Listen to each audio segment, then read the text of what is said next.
doctor आके आज दरअसल काट देना ना निकाल के अच्छा ये भी दिया ना काम करना अगर खुदा रात भी देगी तो बात ते आ दे हो जा सही देने ते वो हम जरा ना रोटी जानी चाहिए अब हमारे घर तो वो घर ले है ना ले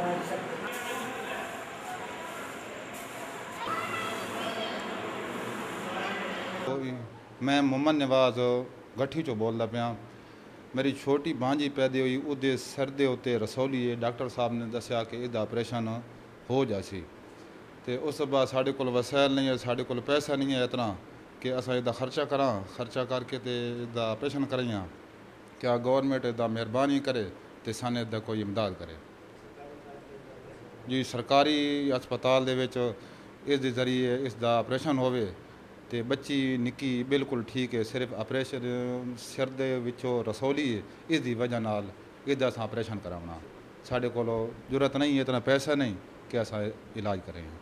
जी असां बहु गरीब ते असांजी बच्ची दा ऑपरेशन करावना बहु गरीब हाँ असां ऑपरेशन ना करा सकते क्योंकि मजदूरी वाले कदें लगदी कदें नहीं लगदी ते असां गरीब हाँ सन हुकूमत इमदाद दी वञे जिस जो असां ऑपरेशन कराने